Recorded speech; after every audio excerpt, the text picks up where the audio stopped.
Preview.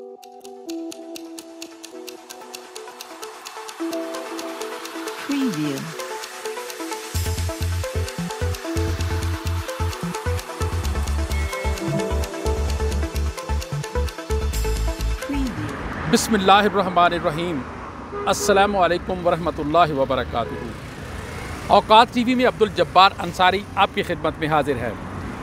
मैं इस वक्त नेशनल प्रेस क्लब इस्लामाबाद के सामने वाले लॉन में मौजूद हूँ, जहाँ अक्सर एहतजाज करने वाले अपने ज़ाती अपने समाजी मसाइल के हवाले से आते हैं और धरना देने वाले यहाँ आते हैं, यहाँ तकारीब होती हैं। आज पाकिस्तान एयर फोर्स से मुतासरा एक शख्स, एक नौजवान से हम आपकी मुलाकात करवाएंगे, लेकिन सबसे पहले ये तहरीर मैं आपको पढ़ के सुनाता हूँ। राय आमा की आईनी अपील। पाकिस्तान एयर फोर्स ने ये बदतरीन, वहशी और इंसानियत को शर्मा देने वाला सलूक मेरे साथ किया।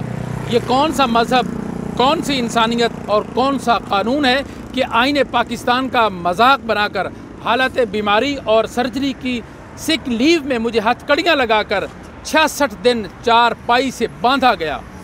किस जुर्म में, सवाल पूछते हैं, जबकि medical report unfit for detention थी। सादा अल्फाज में ऐसे सलूक को फौजी दहशतगर्दी कहते हैं। तो अर्ज़ गुज़ार जिन्होंने ये बैनर लगाया है, मुतासरा नौजवान, वो मेरे साथ मौजूद हैं। कापल टेक खालिद महमूद आरिफ। खालिद महमूद, ये आपको यहाँ बैनर लगाने की ज़रूरत कैसे पेश आई? क्या मसला हुआ आपके साथ? ये इस तरह हुआ कि जब ये सिलसिला हुआ था तो इसमें एक गलत FIR दर्ज हुआ था, जिसमें मैंने लीगल अपील की और उसमें एयरफोर्स के अफसर जो है वो मुजरिम पाए गए और सिविल पुलिस भी मुजरिम पाई गई। क्योंकि हमारे लिए कानून होता है, हम कानून पर चलते हैं, तो कानून से हम इधर उधर नहीं हो सकते। तो फिर मुझे अपने जो लीगल हमें ग्रीवेंसेस का प्रोसीजर दिया जाता है, तो उस प्रोसीजर के मुताबिक मैंने अपना ग्रीवेंस फॉरवर्ड किया, तो उसमें अफसर जो है ना वो मुजरिम पाए गए। ग्रीवेंस क्या होता है? ग्रीवेंस बताएंगे कि मतलब आपकी जो शिकायतें होती है या आपका जो गिला होता है किसी भी चीज़ के बारे में। तो फिर मैंने उसी प्रोसीजर के मुताबिक आगे प्रोसीड किया। तो उसमें अफसर्स के नाम आए कि मतलब 111-33 एयरफोर्स आर्डर जो है उसके सेक्शन 3 और सेक्शन 4 की वायलेशन आप लोगों ने की और सिविल पुलिस ने की। तो उस सिलसिले में फिर इन्होंने मुझे बार बार कहा कि आप अपने लीगल अपील से एयरफोर्स के ऑफिसर के नाम निकाल दें और पुलिस के ऑफिसर के नाम डाल दें। तो मैंने FIR में नहीं, वो जो मेरी लीगल अपील थी। अच्छा। तो मैंने सोचा कि ये तो इंसाफ नहीं हुआ कि मैं ताकतवर को छोड़ दूं और कमज़ोर को पकड़ूं। वेरी गुड, ठीक है। तो मैंने कहा कि सर मैं किसी सूरत में जो है ना मैं अपनी जो अपील है उससे मैं ऑफिसर को नहीं निकालता, क्योंकि मैंने क़यामत के दिन जवाब देना है कि जब मुझे इंसाफ का मौका दिया तो मैंने इंसाफ किया था या नहीं किया था। तो ऐसे मेरी एप्लीकेशन जो थी वो मेरे लिए मतलब सज़ा बन गई और मुझे इन्होंने उसी चीज़ में जब दोबारा FIR हुआ गलत, तो सिविल पुलिस से इन्होंने मेरी कस्टडी ली और जो एयरफोर्स कस्टडी में लेते हैं तो उसको सेफ कस्टडी बोलते हैं, मतलब आपको कोई नुकसान नहीं पहुंचाते। लेकिन चूंकि उसमें अफसर इन्वॉल्व थे तो उन्होंने किसी तरीके से मेरे केस को ख़राब करना था, मेरे इमेज को ख़राब करना था। उन्होंने मुझे 66 दिन सिक लीव में मेरी सिक लीव भी थी और मेरी जो वहाँ पे पुलिस टार्चर की वजह से मेंटल कंडीशन थी वो डिस्टर्ब थी। तो मेरे पास वो एयरफोर्स का मेडिकल रिपोर्ट था, उसमें लिखा होता अनफिट फॉर डिटेंशन। उस रिपोर्ट के बावजूद भी इसका क्या मतलब होता है? इसका मतलब ये होता है कि जब आपको सिविल कस्टडी से ले लेते हैं, अगर आप कोई क्रिमिनल प्रोसीडिंग होती है तो फिर पहले ये इंक्वायरी करते हैं आपकी, फिर आपको सिविल में देते हैं। चूँकि वो सारा कुछ फ्रिवोलस था, गलत था, तो इन्होंने बजाय इसके नहीं, मामला क्या था? किस बात पे FIR का क्या मामला है जो आप बता रहे हैं? सर ये FIR हुआ था मेरे गांव में, मतलब वालिद साहब ने किया था। उसने दूसरी शादी की, मेरी वालदा फौत हुई है। अच्छा। तो दूसरी जो उसकी बीवी थी वो कह रही थी इसको कि इसको घर से निकाल दे और इसकी इसकी सर्विस ख़राब कर दे। तो मेरी सर्विस ख़राब करने के लिए उसने FIR की थी। मैंने जब हर जगह पे अपील की, पुलिस को भी कहा कि मैं मुजरिम नहीं हूँ, मैंने कुछ नहीं किया, तो उन्होंने मुझे मारा। आपके वालिद ने आपके खिलाफ दरखास्त दी? जी सर। अच्छा। तो उसके बाद फिर क्या भाई ये नाफरमान है या क्या है? नहीं सर, वो कुछ डोमेस्टिक इशूज़ थी। अच्छा। जो कि मतलब घरेलू मामला थे। जी, जो कि सौतेली माँ की वजह से थी। अच्छा। हाँ, तो उस सिलसिले में फिर एयरफोर्स को जब मैंने अप्रोच किया कि पुलिस मुझे इस तरह मतलब अरेस्ट नहीं कर सकती, इसका प्रोसीजर है, हम एयरफोर्स के कानून के मुताबिक चलते हैं और सिविल के भी चलते हैं। हम चूँकि हम आईनी और दूसरे कानून की सबकी जो है ना इज़्ज़त करते हैं और उस पर अमल करते हैं। जी जी। तो मैंने उसी सिलसिले में उसी टाइम उसको फॉलो किया और उसमें इन्होंने जो मुझे लीगल प्रोटेक्शन देना था, जो इनकी ड्यूटी थी कि आप उसको लीगल प्रोटेक्शन देंगे, आप उसका पता करेंगे कि मतलब जो एक्यूज जो पुलिस ने पकड़ा है उसको मतलब अननेसेसरी तो उन्होंने डिटेन नहीं किया, हिरासत में नहीं रखा या गैर ज़रूरी तशद्दुद का निशाना नहीं बनाया। तो पुलिस ने मुझ पर तशद्दुद किया था। ये तो हर किसी को पता है कि पाकिस्तान में जब पुलिस किसी को पकड़ती है तो लाते हैं, मारती हैं और मतलब जो भी उनका प्रोसीजर होता है वो करते हैं। लेकिन जब बात इंसाफ पे उन्होंने क्यों तशद्दुद का निशाना क्यों बनाया आपको? वो तो आपकी जजा सजा का फैसला तो अदालत करेगी जी। अदालत के मुताबिक जो हुक्म होगा उसके मुताबिक सजा मिलेगी। पुलिस वालों ने किस कानून के तहत आप पे वो इसलिए किया कि मुझे तो लगता है कि चूंकि उन्होंने पैसे लिए होंगे तभी तो वो मिलिट्री पर्सन को इस तरह मतलब पकड़ के और इस तरह मार के लेके जा रहे थे। मैंने उनसे कहा था कि हमें इंस्ट्रक्शन होती है कि जब भी पुलिस का कोई मामला होता है तो आप उनके साथ पूरा ताउन करें, जो आपके सिक्योरिटी चेक्स होते हैं आप उनको उसमें हेल्प करें कि अगर वो आपकी कोई तलाशी लेते तो आप तलाशी दें, आप उनको अपना इंट्रोडक्शन कराएं कि मैं मिलिट्री पर्सन हूँ, एयरफोर्स का हूँ या आर्मी का हूँ या जिसका भी हूँ। तो फिर आपकी जो सर्चिंग होगी या जो कुछ भी होगा वो थोड़ा सा फिर जो है ना एक ही कम्युनिटी की वजह से जो है ना थोड़ा सा सहूलत में होगा। तो जब मैंने उनसे इस तरह कहा कि मैंने सर्विस कार्ड भी दिखा कि मेरे एयरफोर्स का सर्विस कार्ड है, तो उन्होंने इग्नोर किया सर्विस कार्ड को। मैंने कहा कि पुलिस वालों ने जी, मैंने कहा कि मैं अपने उसी यूनिट को जो है ना फ़ोन करता हूँ कि सर मेरा इस तरह का मामला हुआ है, क्योंकि वो हमें उन्होंने डायरेक्शन दी होती कि हमें आपने इन्फॉर्म करना है। तो बस यही बात हुई। फिर पुलिस ने जो है ना मुझे कहा कि आज आप हमें कानून से कहेंगे, तो बस इसी वजह से फिर पुलिस ने मेरे ऊपर तशद्दुद किया। और कुछ भी वालिद ने भी डायरेक्शन दी थी कि आप इसको जो है ना टार्चर करें ताकि जो मैं इससे मनवाना चाहता हूँ या जो भी कुछ है वो मैं क्या मनवाना चाहते थे? मतलब कि घर से निकल जाए, यहाँ पे तुम्हारा कोई हिस्सा नहीं बनता। हालांकि वो घर जो है ना मोरूसी है, ये एक अलग वाक़या है, फैमिली डिस्प्यूट है। जी, मतलब उसमें मैं नहीं पढ़ता ना उसमें एयरफोर्स में कोई कानून है कि वो मेरे फैमिली डिस्प्यूट में जो है ना इंटरफेयर करे, घरेलू मामलात में इंटरफेयर नहीं करता। हाँ, तो मैंने जो प्रोसीजर था मिलिट्री उसके मुताबिक मैंने अपील की कि सर मेरे साथ इस तरह का गलत हुआ, तो बजाय इनके जो लीगल मुझे प्रोटेक्ट कर लेते एयरफोर्स आपके कानून में मौजूद है एयरफोर्स के कि अगर आपको कोई मसला बैरूनी तौर पे बनता है मतलब अपने महकमे से बाहर, तो आपको इस कानून के तहत आपको सपोर्ट किया जाएगा। जी, उसका नंबर है एयरफोर्स ऑर्डर 111-34। उसमें लिखा हुआ है कि आपका जो आपके ऊपर जो गलत फायर होगा या आप खुद फायर करना चाहेंगे तो उसमें आपको प्रोवोस्ट एंड सिक्योरिटी जो हमारा ब्रांच है वो आपको सपोर्ट करेगी और आपको हेल्प करेगी। तो मैंने सेम उसी प्रोसीजर कानूनी रहनुमाई करेगी जी, तो मैंने उसी प्रोसीजर से आगे अप्रोच किया। तो उसमें फिर जब उन्होंने तशद्दुद किया था और इलीगल अरेस्ट किया था, क्योंकि अरेस्ट का प्रोसीजर ये है कि सिविल पुलिस जब मिलिट्री पर्सन को अरेस्ट करेगी तो एयर हेडक्वार्टर से अरेस्ट अप्रूवल लेगी। बिल्कुल ठीक है, तो जब नहीं ली थी। अच्छा। उन्होंने मुझे इसी तरह पकड़ा था। अच्छा। सीधा डायरेक्ट। अच्छा। तो उन्होंने वो वायलेट किया। तो मैंने जब यहाँ से अपील की तो उसमें अफसर जो है ना वो उनकी जो रिस्पॉन्सिबिलिटीज़ थी उसमें क्रिमिनल नेग्लिजेंस में आ गए कि आप लोगों ने अपनी जो ड्यूटीज़ थी उसमें मुजरिमाना गफलत की आप लोगों ने, कि मतलब जो आपको कानूनी सपोर्ट देनी थी वो नहीं दी। वो नहीं दी। और ये अपील आपने किसको दी? मैंने अपने जो प्रॉपर चेन ऑफ कमांड होता है फ्रॉम जो 1 स्टेप टू 2 स्टेप, इस तरह जो हमारा सिस्टम होता है जो मतलब अपने एनसीओ को फिर जेएसयू को इस तरह, तो उस प्रोसीजर के मुताबिक मैंने जब अप्रोच की तो उसमें सारे अफसर के नाम आ गए। फिर उन्होंने मुझे काफ़ी फोर्स किया कि आप अफसर के नाम निकाल दे, नहीं तो आपके लिए किसने फोर्स किया? हमारे जो भी कमांडर थे, जिनको आपने दरखास्त, हाँ, जिसके पास भी मैं जाता था। अच्छा। तो वही मुझे कहता था। आपने वहाँ यही दरखास्त दी कि मुझे इन्होंने सपोर्ट नहीं किया? जी। तो वो कह रहे थे इनके नाम निकालें आप? जी बिल्कुल। तो फिर दरखास्त किसके खिलाफ देनी है? जी, तो मुझे उन्होंने कहा कि आप इनके नाम निकाल दे तो हम पुलिस को पकड़ लेंगे। मैंने कहा सर गलती दोनों तरफ से हुई है, इन्होंने की है उन्होंने की है, तो सर तो दोनों मुजरिम हैं। अब ये तो नहीं है कि सिर्फ उनको आप पकड़ें या मुझे पकड़े या इसको पकड़े। तो फिर इस तरह जो है ना मसला ये मेरे ख़िलाफ़ हो गए। और इसके बाद सर जब दूसरी दफ़ा पुलिस एफ आई आर हुआ तो उन्होंने वो पहले एफ आई आर के सिलसिले में जो मैंने एप्लीकेशन अप्लाई की थी लीगल, उसको उन्होंने एक फोरम बनाया, एक प्लेटफॉर्म बनाया और उसके बेस पे मुझे जो है ना इन्होंने फिर मेरे साथ ये सलूक किया। हालांकि इनकी अपनी रिपोर्ट अनफिट फॉर डिटेंशन थी, वो मेरे पास पड़ी है। तो उसके बाद जब इन्होंने मेरे साथ ये सलूक किया, ये मेरे साथ रमज़ान के महीने में भी किया। और जब मैं मतलब एयरफोर्स वालों ने? जी सर। और मैं किस किस्म का तशद्दुद किया सर? मतलब इस हालत में मेरी सिक लीव भी थी और मेरे पाँव में प्लास्टर लगा हुआ था, मेरे नी का ऑपरेशन हुआ था जिसकी मेरे 30% डिसेबिलिटी है कि मैं एक मजदूर हूँ 30%। अच्छा जी। तो उस केस में और एक एयरफोर्स का अपना जो आपको डिटेंशन में रखते हैं तो पहले आपका मेडिकल होता है, एक वो रिपोर्ट अनफिट थी और एक सिक लीव थी मेरी और मेरे पाँव में प्लास्टर लगा हुआ था। तो इन दोनों चीज़ों को मतलब उन्होंने वायलेट करके, सारे प्रोसीजर को वायलेट करके सिर्फ मुझे विक्टिमाइज़ करने के लिए इन्होंने मेरे साथ ये सलूक किया। इस सलूक में मेरी हथकड़ियाँ लगी हुई थी, हाथ में हथकड़ियाँ बांधते थे और चरपाई के साथ बांधते थे ताकि ये भाग ना जाए। एयरफोर्स में? जी, इस इंटेंशन के साथ, मतलब उनका इंटेंशन ये था कि ये भाग ना जाए। मतलब ये कौन सा सेंस है कि वो ऑफिसर है 17 के और उनकी सेंस इस तरह है कि मतलब एक पाँव में प्लास्टर लगा, मुँह पाँव खिला नहीं सकता, वो भागेगा कैसे? ठीक है।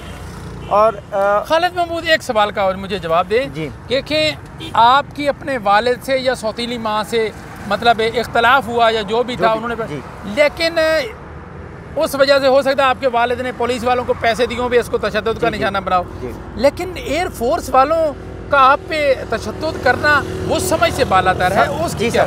वो यही है ना कि मैंने कहा कि जो मैंने 2016 में जो पहले FIR जो था गलत FIR, उसका मेरे पास जजमेंट भी है जो मेरे हक में है।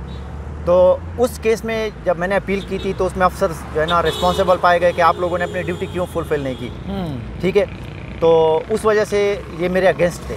अच्छा, असल में उसकी जो ग्राउंड थी वो ये थी। उसके बाद सर ये था कि इन्होंने ये सलूक मेरे साथ किया, एक लीगल जो उनकी टर्म्स थी वो फॉलो नहीं की। उसके बाद मेरा 12 साल क्लीन सर्विस रिकॉर्ड है, मेरे सर्विस रिकॉर्ड में कोई मतलब रेड एंट्री ब्लैक एंट्री कोई वार्निंग नहीं है। ठीक है, और इसके अलावा जो मेरा ट्रेड प्रोफेशंसी वो अबाउट 70 सारे टेस्ट मतलब मेरे है। और उसके बाद ये भी है कि सर मेरी 30% घुटने की कैटेगरी थी मजदूरी कि मतलब मुझे उसका जो है ना बेनिफिट मिलना चाहिए था।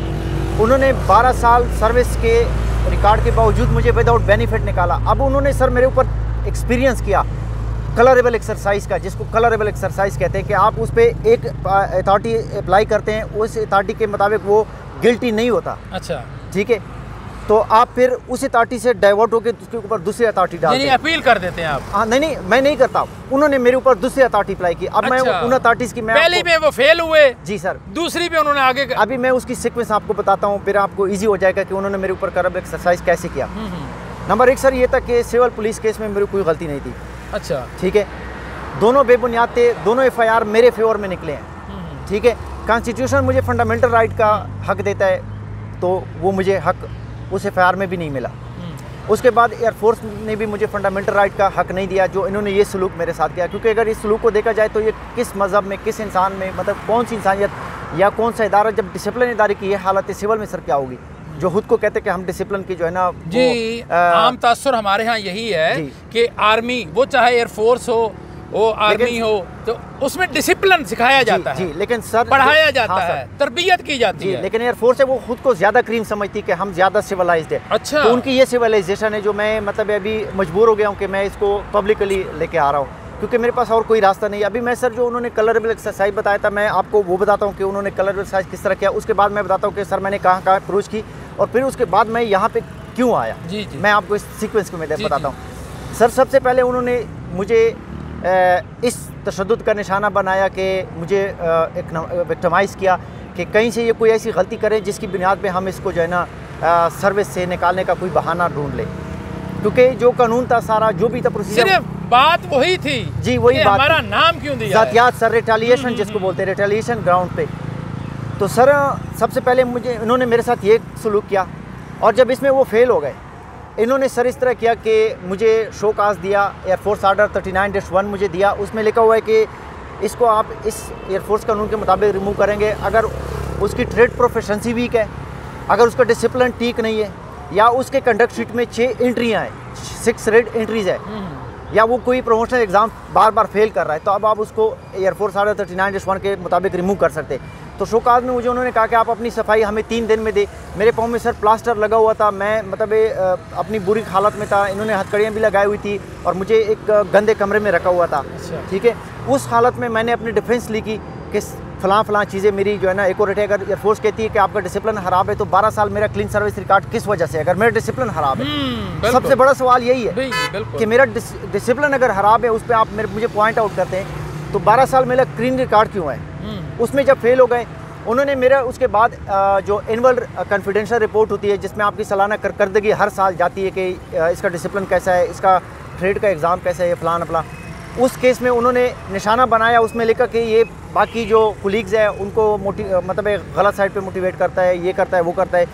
उस मामले में जब मेरी उनसे इंटरव्यू हुई, मैंने कहा सर आपको जो मेरे बारे में रिमार्क्स मिले आप मुझे बुलाते, मेरा इंटरव्यू करते, उसी हिसाब से आप मुझे क्वेश्चन करते। अगर उसमें से एक नुक्ता आपको उसी हिसाब से लगता जो आपने मेरे बारे में लिखा है मैं अपना जुर्म कबूल करता हूँ, आप मेरा जो है ना एनुअल कॉन्फिडेंशियल रिपोर्ट बिल्कुल डिग्रेड कर दें। जी। तो इन्होंने कहा कि हमें लोगों से जो सुनने में मिला है हम वो लिखेंगे। मैंने कहा सर आप अफसर हैं और आपको एयरमैनों ने गाइड किया है, तो आपका लेवल और नीचे का लेवल इसमें डिफर यही है कि आप चीज़ों को थोड़ा ज़्यादा व्यू से देखेंगे, हॉरिजन बड़ा होता है जी आपका। हाँ, तो आपका वो होना चाहिए, ना कि आपका वही होना चाहिए कि उसने कहा तो आपने मेरे ऊपर डाल दिया। ठीक है, फिर आप अफसर किस चीज़ के हैं? जी हाँ। फिर मैंने उसी सिलसिले में हमें एक लीगल राइट मिलता है कि आप इंस्पेक्टर जनरल ऑफ एयरफोर्स को अप्रोच करेंगे कि सर मेरे साथ ये फलां जाते हो, क्योंकि जो इंस्पेक्टर जनरल ऑफ एयरफोर्स है वो एयरफोर्स का जो डिसिप्लिन या एडमिनिस्ट्रेशन है उसका लास्ट रिजॉर्ट है, एयरफोर्स ऑर्डर 111-2 के मुताबिक। तो मैंने सर उसको लेटर लिखा कि सर इन्होंने मेरे साथ इस तरह किया, मेरे सर्विस को ख़राब करने में लगे हुए हैं, सर मैं गरीब हूँ, मेरा और कोई रास्ता नहीं है, तो ये कानून जो है ना या ताकत है ये गरीब पे आजमाते हैं। तो सर इन्होंने मेरा एनुअल कॉन्फिडेंशियल रिपोर्ट डाउनग्रेड किया हुआ है, सर अगर मेरे कुछ इस तरह की चीज़ें मिलती है उसमें तो सर आप बिल्कुल मेरा डाउनग्रेड कर दें, लेकिन अगर वो चीज़ इस चीज़ को जस्टिफाई नहीं कर सकती तो सर फिर इंसाफ यही कहती कि आप जिस तरह मेरे नॉर्मल पे बाकी सर्विस में जा रहे थे तो वो उसको नॉर्मल कर दे। उन्होंने नॉर्मल कर दिया, लेकिन साथ में उन्होंने sir inspector general of air force ने मुझ पर थर्ड एक्सपेरिमेंट किया, कलरेबल एक्सरसाइज का ये थर्ड पोर्शन आ रहा है अभी। थर्ड में उन्होंने कहा कि इसका साइकेट्रिक का मसला है, इसका जो दिमाग है वो ठीक नहीं है। अच्छा, ठीक है। इसी सिलसिले में सर उन्होंने मुझे 1 महीना CMH पेशावर सेक्रेटरीज के पास भेजा, वो कर्नल रैंक के थे, और उनको इन्होंने पर्सनल नंबर से फ़ोन भी किए बार बार कि सर इसमें आप लोग हमारे लिए इस बंदे में मसला निकालें, कोई भी इसके मेंटल लेवल का, ताकि हम इसको उसी रीज़न को बेस बना के इसको नौकरी से निकाल दें। क्या नाम था उस डॉक्टर का? सर डॉक्टर का नाम मुझे पता नहीं है, लेकिन मेरे फाइल में लगा हुआ है नाम उसका। जी जी। और रिपोर्ट उसने मुझे दी है। तो डॉक्टर साहब ने जब मेरे ऊपर सारे जो उनके असेसमेंट का तरीका होता है, जो सारे पैरामीटर्स होते हैं कि हम एक साइकेट्रिस्ट को या किसी चीज़ में बंदे में जो एबनॉर्मेलिटी हम ढूंढते हैं तो उसके क्या क्या पैरामीटर्स है, सारे मेरे ऊपर जज के 1 महीने तक था सर। तो वो मेरे सारे एक्यूरेट निकले। तो डॉक्टर साहब ने मुझसे फिर लास्ट पे कहा कि आपके अंदर तो कोई इस तरह का मेंटल इशू है ही नहीं, लेकिन उन्होंने मुझे बार बार फ़ोन किए कि इसका निकाल दें। तो मुझे कहा कि आपको मेरे पास क्यों भेजा है। अच्छा। मैंने कहा सर उन कानून में वो मुझे गलत या मुजरिम साबित नहीं कर सकते, क्योंकि मैंने एयरफोर्स में इन्होंने मुझे ट्रेनिंग में कानून के मुताबिक ज़िंदगी गुजारना सिखाया है।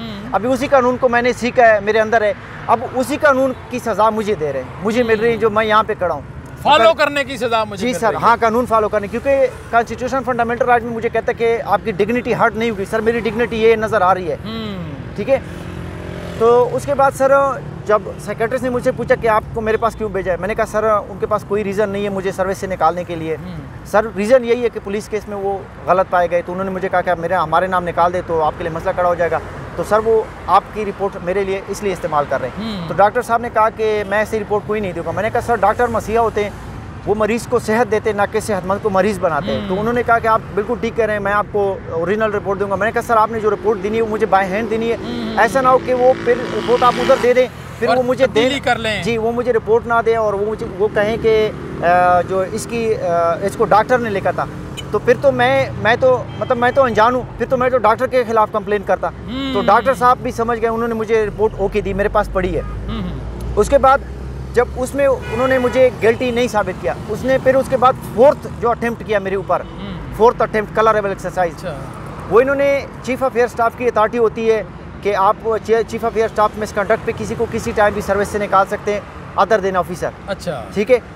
तो फिर उसी अथॉरिटी में फर्दर उसकी कंडीशंस लिखी है कि आप किसी को भी मिसकंडक्ट में निकालेंगे तो उसकी कंडीशंस ये है। उसमें नंबर 1 कंडीशन ये है कि अगर उसका सर्विस रिकॉर्ड इस चीज़ को जस्टिफाई कर सकता है कि उसको मिसकंडक्ट में रिमूव कर दे, मतलब वो बार बार बदतमीजियाँ करता है या हर किसी के साथ जो है ना मुँह मारी करता है या डिसोबीडियंस करता है, मिसबिहेव करता है, मतलब उसका जो सर्विस रिकॉर्ड अगर उसको चीज़ को प्रूव करता है तो आप कंडीशन नंबर 1 में उसको निकालें।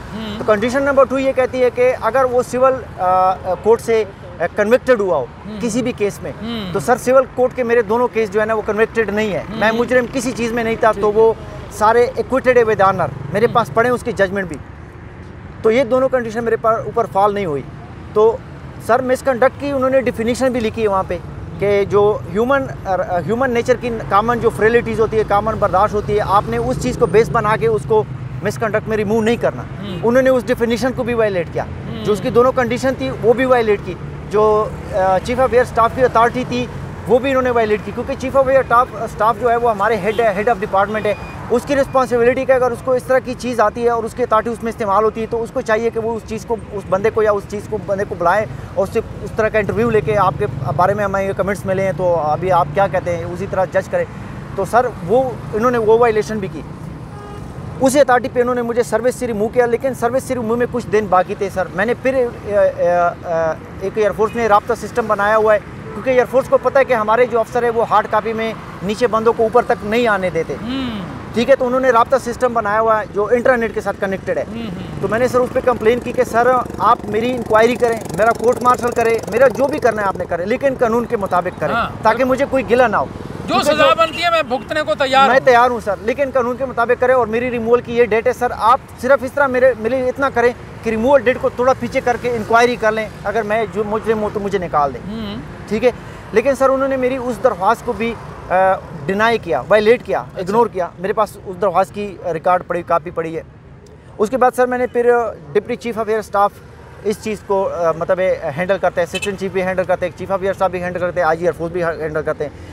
मैंने सर उनसे अप्रोच की कि सर मेरे साथ इस तरह का वाक़या हुआ है, मैंने सारे डॉक्यूमेंट्स जो है ना उसकी कापियाँ टेस्टेड कापी लगा के साथ में लगा दी और उसको हाईलाइट भी किया ताकि उनको पढ़ने में ईजी हो। मैंने कहा सर मेरी कोई गलती नहीं है, आप इस तरह करें कि सर अगर मैं एयरफोर्स के म्यार पे नहीं आता हूँ तो सर मैंने 12 साल सर्विस की है, मुझे बेनिफिट दे दें ताकि मैं जो मतलब एयरफोर्स को मैंने या पाकिस्तान को मैंने 12 साल दिए हैं, मुझे उसका जो एयरफोर्स या पाकिस्तान मुझे जो उसके सहूलियात देता है जी, रेम्यूनरेशन देते हैं वो मुझे आप दे दें जो कि लीगल है।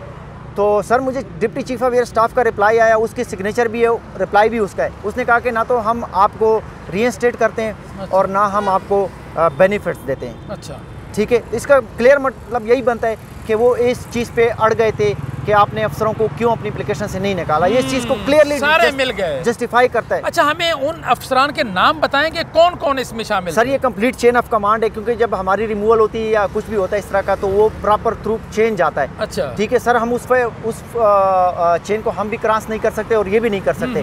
तो जब भी हम इनसे पूछते कि सर आपने मेरे साथ ये किया तो कहते हैं ऊपर वाले ने किया। जब हम उसके पास जाते हैं वो कहते हैं ऊपर वाले ने। तो दिस मीन्स के complete chain of command is guilty for that violation. ये वायलेशन सर कॉन्स्टिट्यूशनल भी है और मिलिट्री प्रोसीजर भी इन्होंने वायलेट किया, अपना प्रोसीजर। अब उसके बाद सर जब डिप्टी चीफ से मुझे ना उम्मीदी हुई सर, मैंने फिर उम्मीद नहीं हारी, क्योंकि ज़िंदगी या दुनिया जो है वो उम्मीद पर कायम है सर।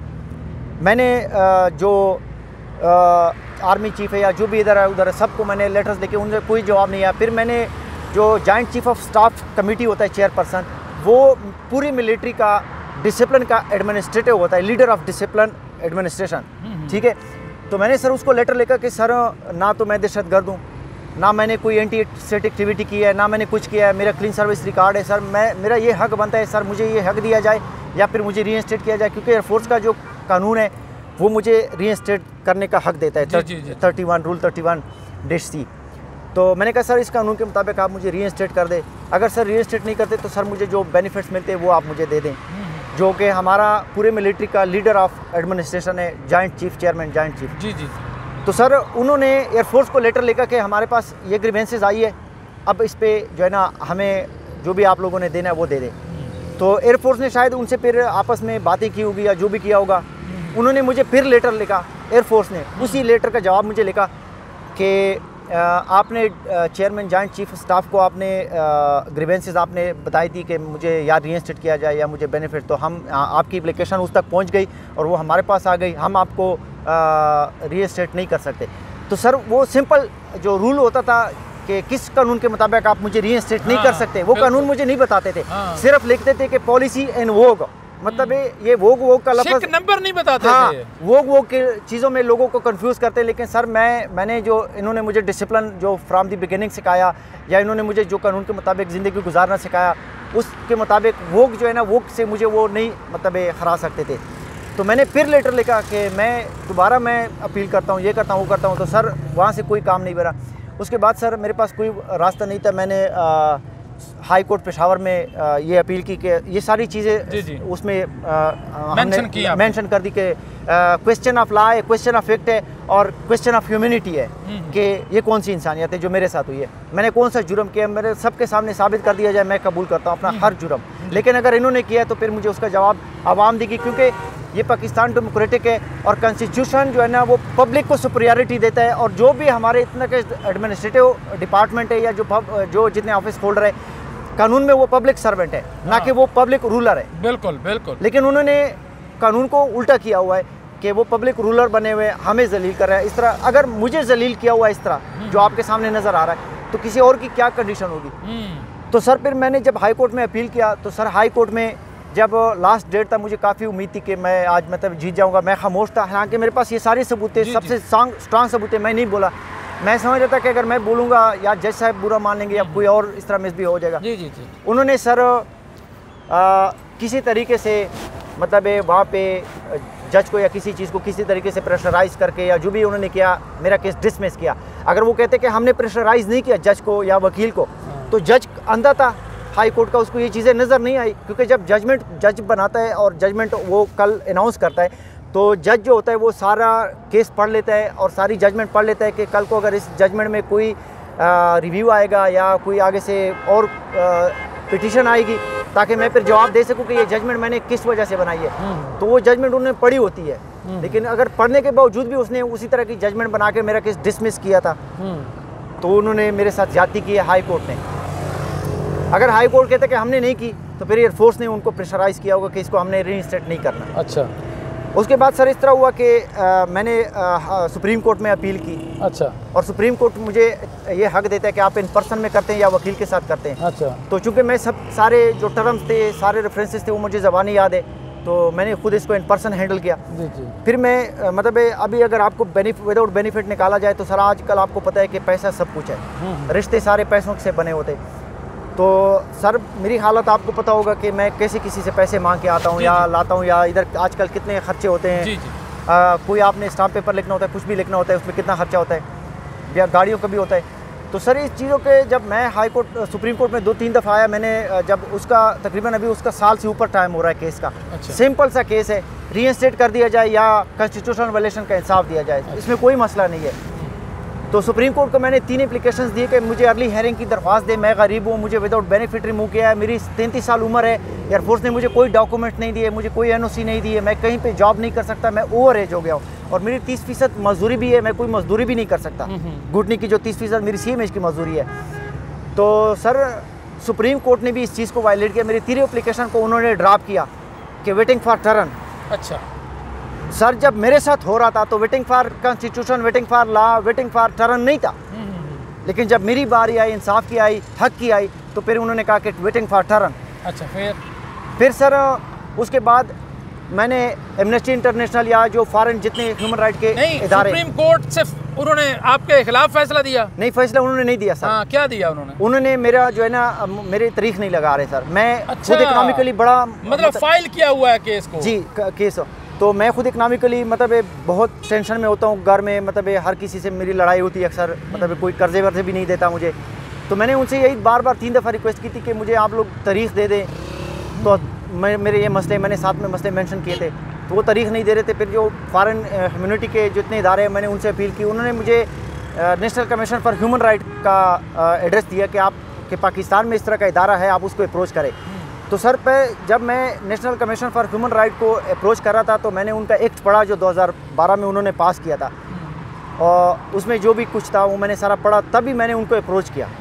मैंने उनके रेफरेंसेस लेके कि आपके एक्ट के फलाने सेक्शन के मुताबिक मेरे ह्यूमन राइट वायलेशन हुई है, तो या आप लोग मुझे सुप्रीम कोर्ट में डिफेंड कर दें या फिर मुझे रीइंस्टेट कर दें।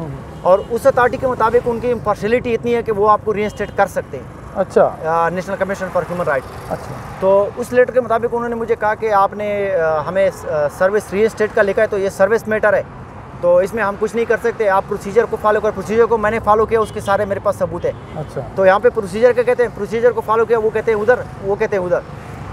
तो फिर उन्होंने मुझे कहा कि आप अपना लेटर हमें चेंज करके देकर आपकी ह्यूमन राइट एलिगेशन है। अच्छा। नेशनल कमीशन ने मुझे कहा। तो फिर मैंने उनको ये वाला वाक़या लिखा, सारे सबूत टच किए एयरफोर्स के। तो उन्होंने ख़ुद भी मुझसे कहा, चेयरपर्सन राबिया जबीरी साहब ने कि साहिबा ने, तो उसने खुद कहा कि ये जो आपके साथ हुआ है ये ह्यूमन राइट वायलेशन नहीं है। अच्छा। ये उनके अल्फाज थे सर। क्यों थे उनके अल्फाज? क्योंकि एयरफोर्स ने उनको अप्रोच किया था कि हम इसको रीइंस्टेट नहीं करते, तो आप लोग इसको उलझाए रखें। ओह अच्छा, ठीक है। आपको इस चीज़ आपको भी पता है, पूरे पाकिस्तान को इस हकीकत का पता है कि गरीब जो होता है उसको कानून की चक्की में पीस रहे होते हैं। जब भी कोई सज़ा होती है वो गरीब के लिए होती है, जो अमीर होते हैं या जो ताकतवर होते हैं उनको नहीं होती। तो मुझे कानून में उलझाने के चक्कर में और मेरे बार बार यहाँ पे आने जाने के चक्कर से और बार बार जो इकनॉमिकल मेरी कंडीशन है उसकी वजह से बिलाखिर मैं मजबूर हो गया इस चीज़ पे कि मैं क्योंकि मुझे कॉन्स्टिट्यूशन ये हक देता है, डेमोक्रेसी है, डेमोक्रेसी में पब्लिक जो होती है वो सब कुछ है, वो सुपेरियर है। और कॉन्स्टिट्यूशनल जो है वो कॉन्स्टिट्यूशनल वो इलेक्शन पे कंप्रोमाइज़ नहीं करता। DGISPR अपने हर स्पीच में यही कहता है कि हर एक पाकिस्तानी इस चीज़ को इंश्योर करे कि कॉन्स्टिट्यूशन से ऊपर कुछ नहीं है। अच्छा। लेकिन मैं उसको कहता हूँ कि कॉन्स्टिट्यूशन से ऊपर ह्यूमैनिटी है। तभी तो कॉन्स्टिट्यूशन के फंडामेंटल राइट में सबसे पहले ह्यूमन राइट्स लिखा है। जो फंडामेंटल राइट है वो ह्यूमन राइट है। अब DGISPR साहब ये कहते हैं कि कॉन्स्टिट्यूशन की कोई वायलेशन ना करे, तो ये चीज़ जो है, ये जो मैं आज यहाँ पर मजबूर हूँ, ये उसके लिए सबसे बड़ा सबूत और सबसे बड़ा मिलिट्री के लिए सबसे बड़ी शर्म की बात और सबसे बड़ा तमाशा डिफेंस पे या डिसिप्लिन इदारों पे कि आप लोगों ने कॉन्स्टिट्यूशन का क्या हाल किया।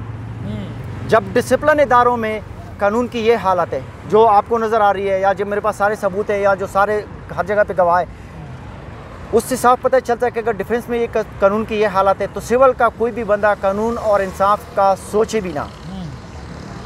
ठीक है सर।